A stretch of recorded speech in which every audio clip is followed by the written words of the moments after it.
बिस्मिल्लाहिर्रहमानिर्रहीम। अस्सलाम वालेकुम डियर स्टूडेंट। आज हम आईकॉम पार्ट 2 की जो प्रिंसिपल ऑफ अकाउंटिंग की बुक है उसका जो चैप्टर नंबर 4 है accounts of joint stock company, उसकी एक्सरसाइज नंबर 11 आज हम करने जा रहे हैं। तो एक्सरसाइज नंबर 11 में कहता है pass the general entries for the issuance of debenture. हमने जनरल एंट्रीज पास करनी है। ए में कहता है 12,000 डिबेंचर्स ऑफ ₹100 ईच। 12,000 डिबेंचर हमने 100 के हिसाब से इशू किए हैं at par for cash, cash पे, और 100 के हिसाब से। 12,000 हमने डिबेंचर इशू किए हैं 100 के हिसाब से। बी में कहता है 10,000 डिबेंचर्स ऑफ ₹100 ईच। 10,000 डिबेंचर हमने इशू किए हैं 100 के हिसाब से एट ए डिस्काउंट ऑफ 5 पर कैश, ₹5 डिस्काउंट के साथ। सी में कहता है 8,000 डिबेंचर्स ऑफ ₹100 ईच। 8,000 डिबेंचर हमने इशू किए हैं 100 रुपये के हिसाब से एट 10% प्रीमियम फॉर कैश, और 10% प्रीमियम के हिसाब से और कैश पर।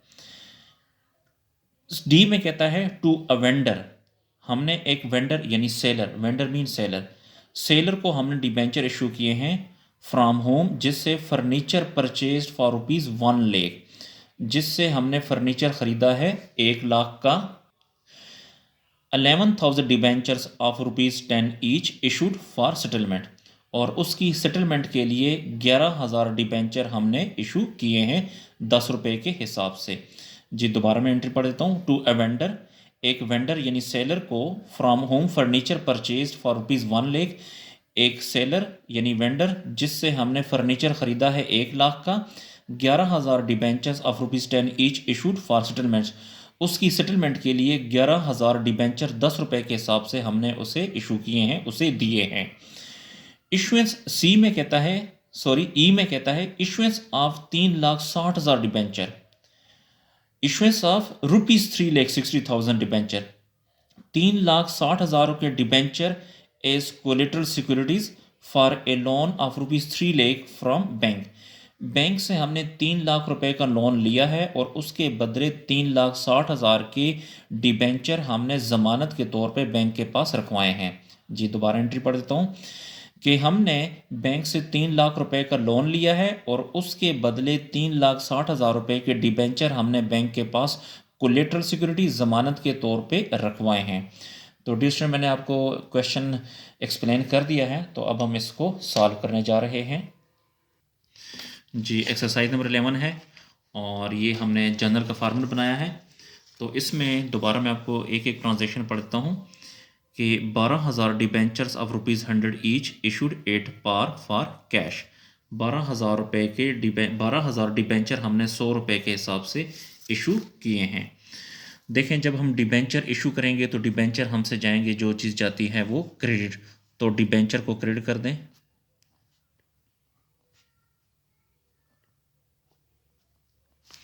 डिबेंचर्स अकाउंट क्रेडिट, और ये डिबेंचर हमने इशू किए हैं तो उसके बदले हमारे पास कैश आया है, तो आपने कैश को डेबिट करना है, लेकिन कैश की जगह आप बैंक को भी डेबिट कर सकते हैं। तो बैंक ज़्यादा बेहतर है क्योंकि ज़्यादातर लेन देन जो होता है वो बैंक के थ्रू होता है। तो 12,000 डिबेंचर हैं और एट पार वैल्यू कितनी है 100, तो 12,000 को 100 से मल्टीप्लाई करेंगे तो ये 12 लाख आएगा, और यहाँ पर भी लिखें 12 लाख। तो इसकी नरेशन लिखें 12,000 डिबेंचर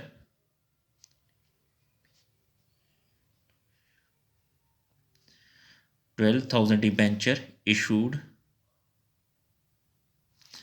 एट पार, ये ट्रांजैक्शन नंबर ए के 12,000 डिबेंचर हमने एट पार यानी 100 रुपये के हिसाब से इशू कर दिए। उसके बाद जो दूसरी ट्रांजैक्शन है उसमें ये कहता है बी में 10,000 डिबेंचर हमने इशू किए हैं 100 रुपये के हिसाब से और डिस्काउंट उसमें 5 रुपये है। ठीक है जी। तो देखें, जब हम डिबेंचर इशू करेंगे तो डिबेंचर हमसे जाएंगे, जो चीज़ जाती है वो क्रेडिट, तो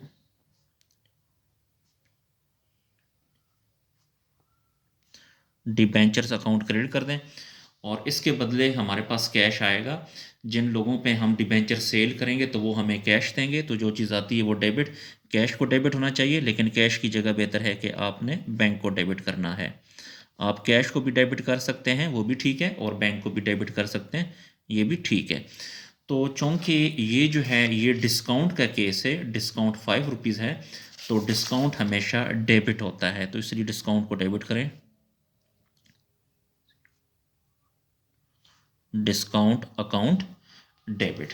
अच्छा, उसके बाद अब देखिए 10,000 डिबेंचर, तो ये 10,000 डिबेंचर इसने देखें ये बोला है कि 10,000 डिबेंचर 100 के हिसाब से, ठीक है। तो इसमें 10,000 डिबेंचर हमेशा आपने फेस वैल्यू से इशू करने, फेस वैल्यू का मतलब है असल कीमत। तो 10,000 को 100 से जब मल्टीप्लाई करेंगे तो ये आ जाएगा 10 लाख, तो 10 लाख को क्रेडिट कर दें। और डिस्काउंट देखें 10,000 डिबेंचर हैं और डिस्काउंट की कीमत 5 है, तो 10,000 को 5 से ज़रब देंगे तो ये आ जाएगा 50,000। तो 100 में से 5 को माइनस करना है तो बाकी 95 रह गया, तो आपने 10,000 डिबेंचर की प्राइस 95 होगी, तो 10,000 डिबेंचर जो है वो 95 के साथ हमारे पास कैश आएगा। तो 10,000 को 95 से मल्टीप्लाई करेंगे तो ये आ जाएगा 9,50,000। तो देखें 9,50,000 जमा 50,000 तो वही 10 लाख बनता है, ठीक है। हमेशा याद रखें कि डिस्काउंट में वैल्यू माइनस होती है, तो इसलिए 100 में से ये 5 माइनस किया तो कैश हमारे पास आएगा 95 के हिसाब से। और यहाँ पे लिखें 10,000 डिबेंचर्स, 10,000 डिबेंचर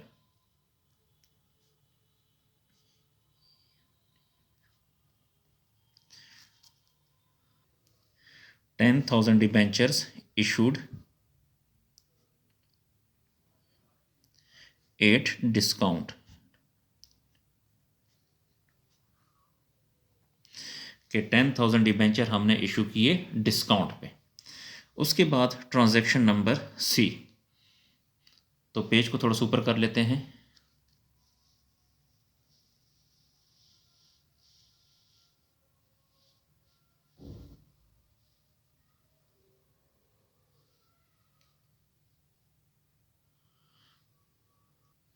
सी में कहता है 8,000 debentures of ₹100 each, 8,000 debenture issue किए हैं हमने 100 रुपये के हिसाब से एट 10% प्रीमियम, और 10% प्रीमियम के साथ।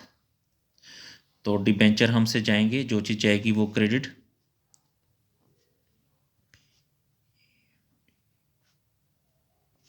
डिबेंचर्स अकाउंट क्रेडिट, इसके बदले हमारे पास कैश आएगा यानी बैंक आएगा। कैश भी लिख सकते हैं और बैंक भी लिख सकते हैं, ये प्रीमियम का केस है और प्रीमियम हमेशा क्रेडिट होता है, तो प्रीमियम अकाउंट। अच्छा, तो इसमें देखिए 8,000 डिबेंचर इशू किए 100 के हिसाब से और 10% प्रीमियम जो है इसमें। अब डिबेंचर हमेशा फेस वैल्यू से जाएंगे, तो 8,000 मल्टीप्लाई 100, 8,000 को 100 से मल्टीप्लाई करेंगे तो ये आ जाएगा 8 लाख। प्रीमियम 8,000 डिबेंचर और प्रीमियम का रेट है 10, तो 8,000 को 10 से मल्टीप्लाई करेंगे तो ये आ जाएगा 80,000। और ये प्रीमियम के केस में हमेशा फेस वैल्यू, ये फेस वैल्यू और ये प्रीमियम प्लस होता है, ठीक है। तो कैश हमारे पास आएगा 8,000 मल्टीप्लाई ये 100 प्लस 10, तो 110, 110 के हिसाब से। तो 8,000 को 110 से अगर आप ज़रब देंगे तो ये आ जाएगा 8,80,000। तो इसकी नरेशन आप लिख सकते हैं कि 8,000 डिबेंचर्स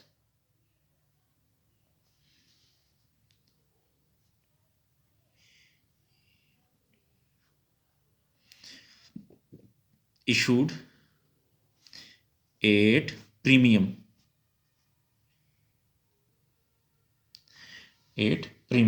8,000 डिबेंचर हमने इशू किए प्रीमियम के हिसाब से। उसके बाद मज़ीद इसको थोड़ा सा ऊपर कर लेते हैं।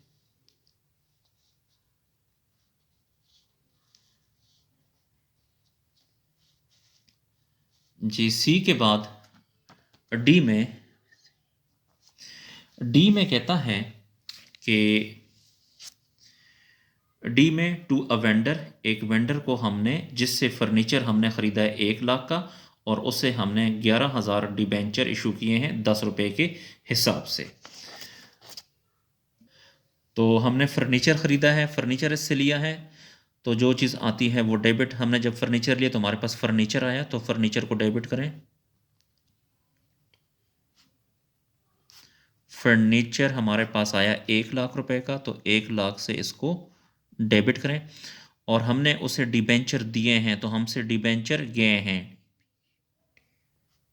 जो चीज़ जाती है वो क्रेडिट। हमने उसे डिबेंचर दिए हैं 11,000, और इसका जो रेट है वो है 10। तो 11,000 को 10 से मल्टीप्लाई करेंगे तो इससे आ जाएगा 1,10,000। 11,000 को 10 से मल्टीप्लाई करें तो 1,10,000। अच्छा, अब यहाँ पर देखें, यहाँ पे क्रेडिट है 1,10,000 और डेबिट है 1 लाख, तो इन दोनों का डिफरेंस यहाँ पे कितना आ रहा है? 10,000। यानी 1,10,000 में से 1 लाख को माइनस करें तो ये 10,000 डिफरेंस आएगा, 10,000। तो जब डेबिट साइड पे कमी होगी तो इससे डिस्काउंट आपने लिखना है, तो यहाँ पे लिखें डिस्काउंट, क्योंकि डेबिट साइड पे हमेशा डिस्काउंट ही होता है। तो यहाँ पे लिख सकते हैं आप 11,000 debenture issue to vendor, 11,000 debenture issued to vendor. उसके बाद ट्रांजैक्शन नंबर ई में आ जाए।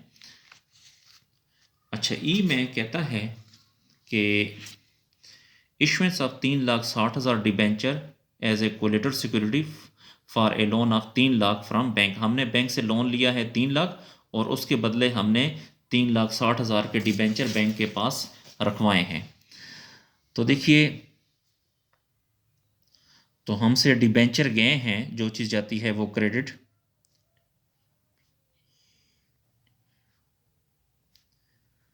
डिबेंचर हमने उसे दिए हैं 3,60,000 के, यानी 3,60,000 के डिबेंचर हमने उसे जारी किए हैं, तो 3,60,000 के डिबेंचर। अब डेबिट का हमें नहीं पता कि डेबिट क्या होगा, तो जब किसी डेबिट या क्रेडिट साइड का पता ना हो तो आपने सस्पेंस अकाउंट या डिबेंचर सस्पेंस अकाउंट लिखना है। तो यहाँ पर भी लिखें डिबेंचर सस्पेंस अकाउंट। यहाँ पर भी आएगा 3,60,000 और 60,000। तो इसकी भी नरेशन आप लिख सकते हैं, इशुएंस ऑफ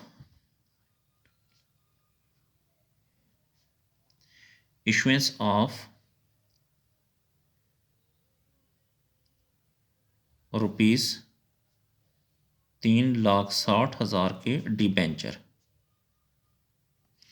कि हमने 3,60,000 के डिबेंचर इशू कर दिए वेंडर को। तो इसके साथ ही स्टूडेंट हमारा जो क्वेश्चन है वो इख्तिताम पजीर हुआ, इसको नोट फरमा लें।